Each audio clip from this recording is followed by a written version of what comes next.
Bonjour, c'est Jules Lavie pour Code Source, le podcast d'actualité du Parisien. Cet été, France Télévisions a diffusé un concours de drag queen, Drag Race France. 8 épisodes d'1 heure, disponibles le jeudi sur la plateforme France TV / et programmés dans la foulée sur France 2 le samedi à minuit. Cette première édition a été remportée le 11 août par Paloma, drag queen incarnée par Hugo Bardin, un comédien de 31 ans originaire de Clermont-Ferrand et qui a hésité avant de participer à l'émission. Hugo Bardin raconte son parcours aujourd'hui dans Code Source au micro d'Ambre Rosala.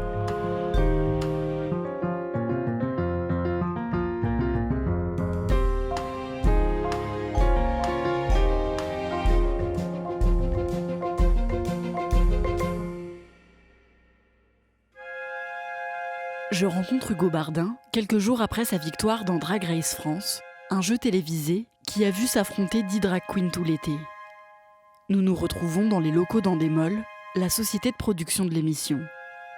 Il a 31 ans, il est grand, brun et porte une combinaison rouge. Il n'est pas habillé en Paloma, son personnage de scène, une drag queen dont la chevelure rousse est devenue la signature. L'idée, selon moi, du drag, c'est de se créer un personnage qui est irréel, qui est plus fort que la réalité. Paloma, c'est une version de moi qui est beaucoup plus sociable, beaucoup plus festive.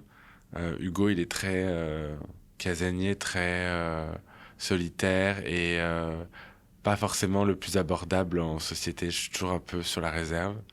Et Paloma, c'était un peu tout l'inverse. Et en fait, à force d'être Paloma, je me rends compte que ça a énormément d'éteint sur Hugo et que maintenant je suis beaucoup plus avenant, j'aime beaucoup plus faire la fête, m'amuser. Enfin, elle a déteint de manière très positive sur moi. Hugo est né le 30 juin 1991 à Clermont-Ferrand, dans le Puy-de-Dôme. Il est élevé par sa mère qui est chirurgien-dentiste et par son beau-père, un officier de gendarmerie.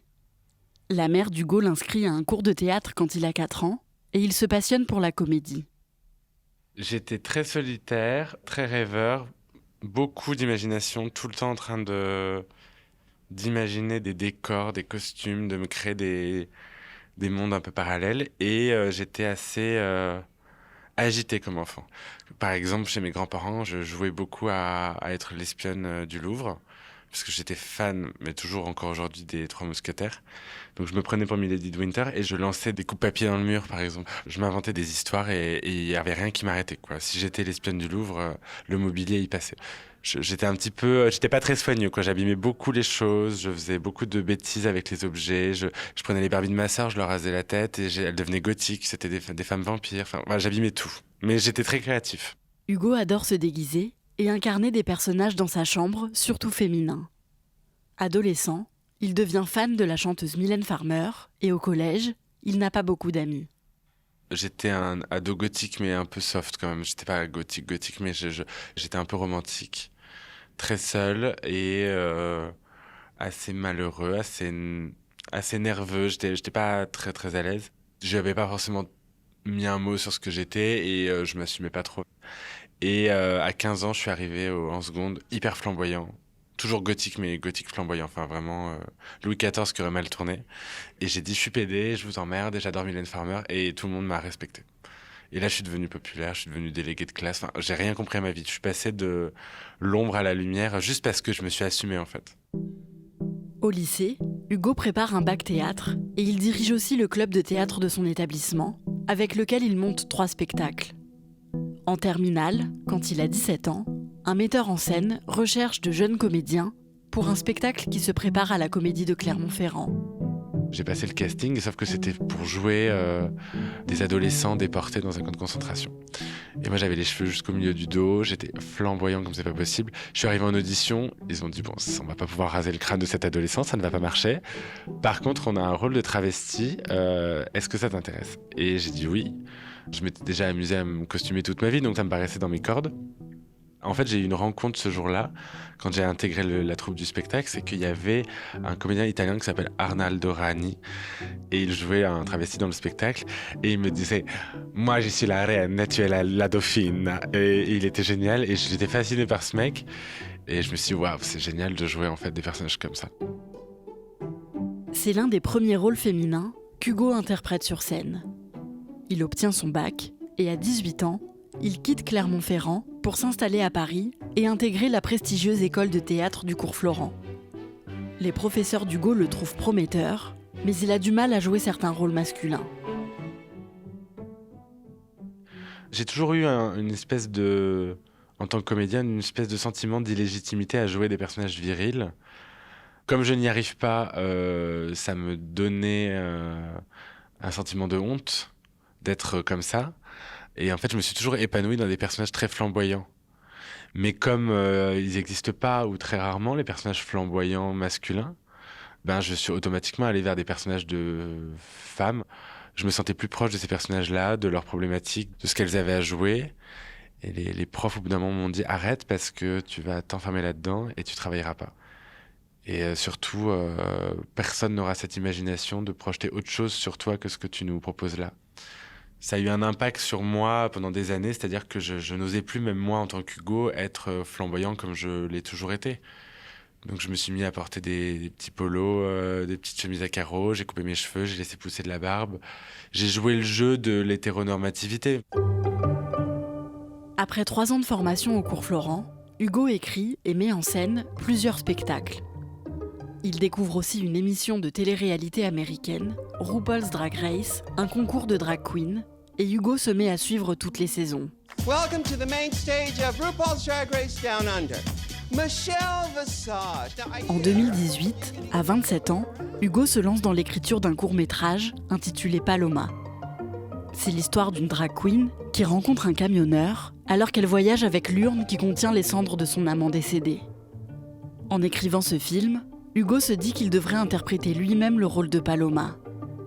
Pour s'aider, il se rapproche d'un groupe de drag queens, les Matriarcas, et assiste à de plus en plus de shows. Et un jour, pour la fête d'Halloween, il monte pour la première fois sur scène, en tant que Paloma, lors d'un spectacle de drag queen organisé dans une église désacralisée, à Caen, dans le Calvados. Je portais un body en cuir rouge, en cuir d'autruche. Je ressemblais à un morceau de viande et j'avais des têtes de mort sur la tête. Mais c'était génial parce que, en fait, le drag a ce truc un peu magique, c'est que le public est très réactif au drag show. Dans un drag show, les gens hurlent tout le temps. Et ça, c'est un truc que j'avais jamais vraiment vécu avant. Moi, j'avais l'habitude que les gens applaudissent à la fin du spectacle. Là, c'est les gens crient, les gens claquent des doigts, les gens applaudissent. On a l'impression d'être un super-héros, vraiment. Et je me souviens que l'adrénaline que j'ai ressentie ce jour-là, m'a plus quitté. J'ai appelé ma mère le lendemain et je lui ai dit « Maman, c'est incroyable, il faut que je continue là-dedans, quoi ». Je me suis dit « Ça va faire partie de ma vie. Ce sera peut-être pas mon activité principale, mais je veux faire du drag plus souvent ». À partir de ce rôle qu'il a écrit, Hugo donne naissance à son personnage de drag queen, Paloma. Il alterne les petits boulots en tant que costumier au théâtre, habilleur au cinéma ou perruquier, et en plus de la mise en scène, il se met aussi à faire des spectacles de drag queen. Paloma fait du stand-up, des spectacles de lip-sync, du playback sur des chansons connues, ou anime des quiz, le tout maquillé, coiffé et habillé avec des tenues extravagantes. Mes amis étaient là « Oui, bon, ça nous étonne pas, ça devait arriver ».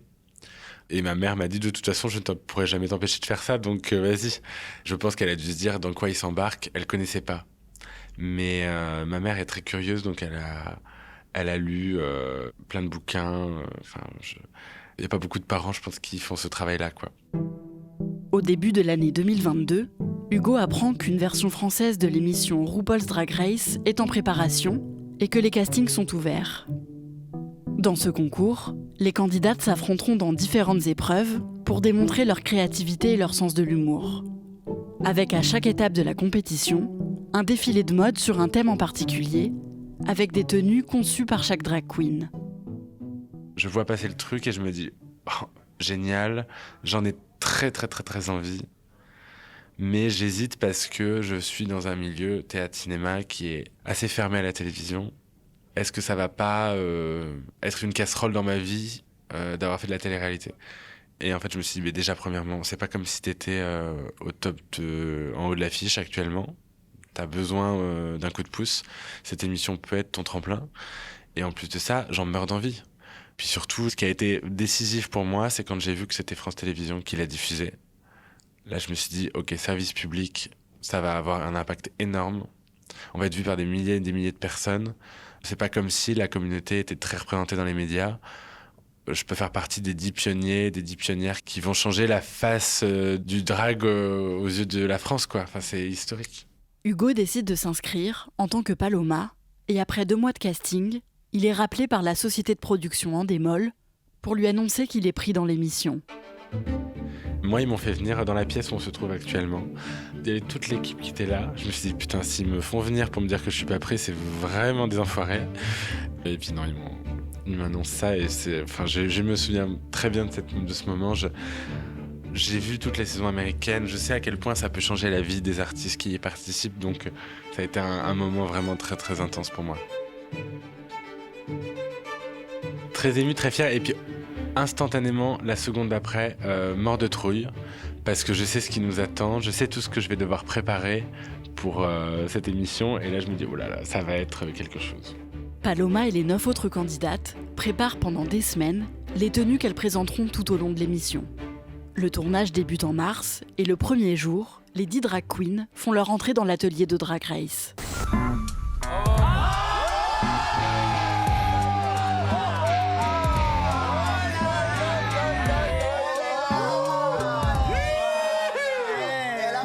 En français, s'il vous plaît. Moi, je suis passé en dernier. Enfin, je suis rentré en dernière dans l'atelier. Donc, j'étais très stressé et je suis arrivé littéralement dans un poulailler, quoi. Tout le monde braillait, tout le monde était au top de l'énergie, tout le monde avait envie de se montrer et de faire du bruit. Et je me suis dit, waouh, je vais pas avoir l'énergie de faire ça. Je vais pas réussir à exister dans ce groupe, je le sens. Et j'ai eu très peur le premier jour. Tour à tour, les candidates doivent présenter aux juges l'un de leurs talents lors d'un talent show. Et Paloma a préparé un sketch. Bienvenue mes sœurs, bienvenue mes louves, bienvenue au cœur du jardin secret des femmes. Je m'appelle Constance, mais s'il vous plaît, je vous demanderai mes sœurs de m'appeler par mon nom de renaissance chamanique. Lola Shiva. Voilà. Donc pour vous présenter un petit peu mon chemin de vie, moi au départ, je travaillais dans le marketing international. Ouais. C'était l'aliénation totale et j'ai fait ce qu'on appelle en médecine chinoise un burn-out. Et une fois mon talent show passé, quand j'ai fait Lola Shiva, là, le sketch, où j'ai eu un vrai retour très très positif tout de suite, immédiatement, je me suis dit, bon, je suis au bon endroit, fais-toi confiance. Et après, je me suis amusé et j'ai adoré chaque minute de cette expérience. Au fil des semaines et des épreuves, Paloma arrive à se qualifier. Et lors du tournage de l'épisode 5, elle participe au défilé qui rend hommage à Mylène Farmer, l'idole de son adolescence. Elle porte une longue robe blanche transparente et une haute perruque rousse, comme la chanteuse. Le défilé Mylène Farmer, c'était celui que j'attendais le plus personnel, celui qui me ramenait à mon adolescence, à mes souvenirs d'ado et tout. Je suis un très gros fan de Mylène Farmer et surtout cet album, l'album Innamoramento qui m'a servi de source d'inspiration pour ce look. C'est l'album que j'écoute tous les jours depuis mes 15 ans, quoi. Même 13 ans, je pense. Ça m'a aidé beaucoup quand j'étais ado et c'est un album que j'écoute toujours beaucoup aujourd'hui. Donc ça avait vraiment un sens énorme pour moi. C'était la première fois que je montrais quelque chose d'intime de Hugo en Paloma dans l'émission. Ça, je l'oublierai jamais, je pense. Paloma arrive à se qualifier dans le top 3 pour la grande finale avec les drag queens La Grande Dame et Soa de Muse.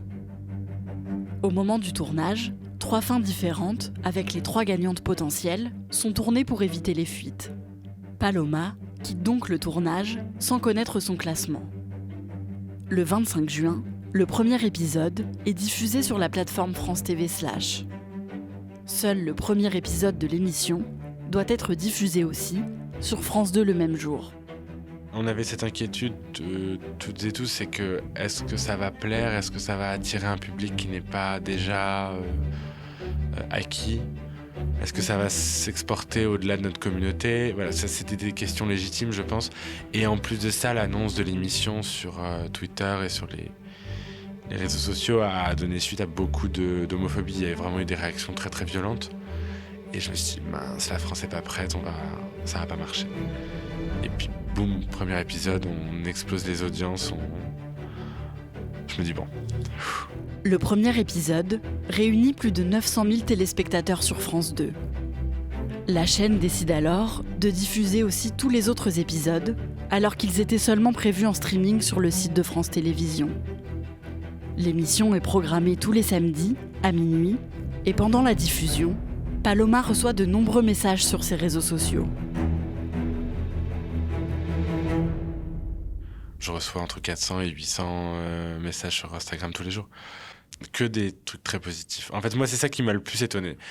J'ai un pic d'abonnés sur Instagram et j'ai vu tout de suite que tous les jeunes un peu artistes, des gens qui me ressemblent en fait, sont mis à m'écrire en me disant « Oh, on a les mêmes références, j'aime les mêmes choses ». Et je pensais pas que mes goûts adolescents, dont j'ai eu honte pendant très longtemps parce que personne les avait, personne les comprenait, je pensais pas qu'un jour j'allais fédérer avec ça. Donc ça, c'est vraiment le plus surprenant, le plus déstabilisant aussi, c'est de se dire tout ce qui nous a isolés pendant longtemps devient une source d'admiration aujourd'hui ou une source de rassemblement. Et j'ai reçu beaucoup de témoignages, voilà, aussi de gens qui sont des familles très hétéronormées, avec des enfants en bas âge, ados, et qui m'écrivent et qui me disent « Ah, bonjour, je suis maman de 2 enfants, on regarde en famille tous les samedis. On adore, merci de nous avoir fait découvrir le drag. Mon petit garçon est fan de toi. » Ou ma petite fille. C'est tellement ce dont on avait besoin, en fait. C'est de cette ouverture-là et d'intéresser un public qui n'était pas du tout acquis à notre cause. La finale de Drag Race France est diffusée le jeudi 11 août.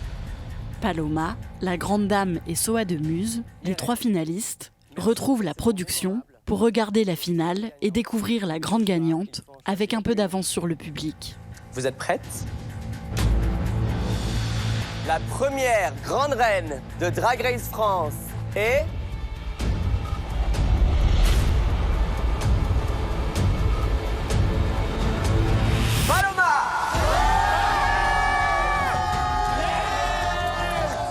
J'étais en état de choc, je pense.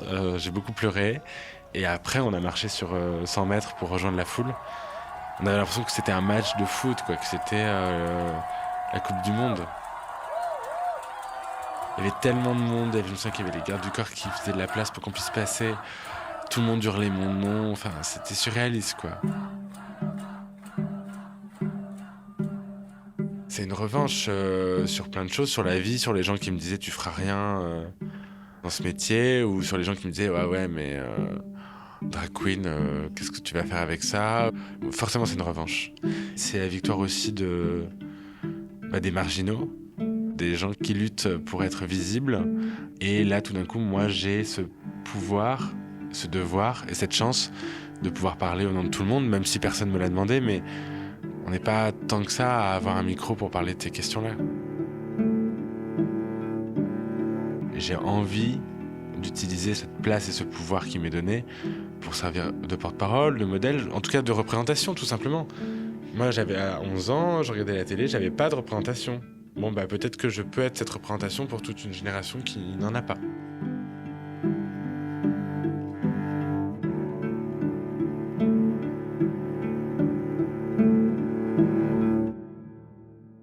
Ambre, est-ce qu'après cette émission, Hugo Bardin a reçu des propositions de travail et qu'est-ce qu'il va faire maintenant ? Alors d'abord, il va partir en tournée dans toute la France avec toutes les autres candidates de Drag Race France à partir du mois de septembre. Et il jouera aussi dans la 5e saison de la série Balthazar avec Thomas Sisley sur TF1 qui devrait être diffusée début 2023. Donc ce sera aussi un personnage de drag queen. Mais Hugo m'a quand même dit qu'il ne se fermait pas à d'autres rôles que des personnages de drag queen. Est-ce qu'il arrive déjà à vivre de son activité de drag queen ? Oui, complètement. Aujourd'hui, il peut vivre uniquement de ses spectacles de drag queen. C'était pas le cas avant l'émission. Il était déjà intermittent du spectacle, mais il était obligé de cumuler d'autres jobs de costumier ou de perruquier, par exemple. Mais aujourd'hui, il m'a expliqué qu'il pouvait gagner sa vie uniquement en faisant du drag. Et il s'estime d'ailleurs assez chanceux parce que c'est pas du tout le cas de toutes les drag queens en France. On a entendu dans ton sujet que Paloma est né d'un court-métrage au départ, écrit par Hugo Bardin.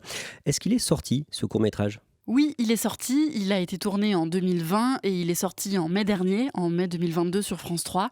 Et ensuite, le court-métrage a été présenté dans plusieurs festivals. Et au mois d'août, Paloma a sorti le clip de la chanson qui a été écrite spécialement pour le film, qui s'appelle Love l'Artère. C'est donc la gagnante de Drag Race France qui chante. On la voit dans le clip et il y a aussi plusieurs autres candidates de l'émission qui ont accepté de faire une apparition. Perfidez-moi, cavité engorgée.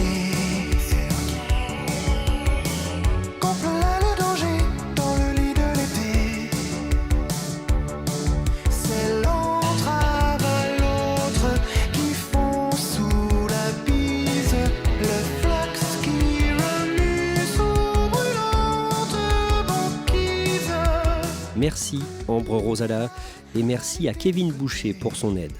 Cet épisode de Code Source a été produit par Thibault Lambert et Raphaël Pueyo. Réalisation, Julien Moncouquiol. Code Source est le podcast d'actualité du Parisien. Si vous aimez Code Source, n'hésitez pas à le dire en mettant des petites étoiles sur votre application audio préférée ou en laissant un message. Et n'oubliez pas de vous abonner pour ne rater aucun épisode.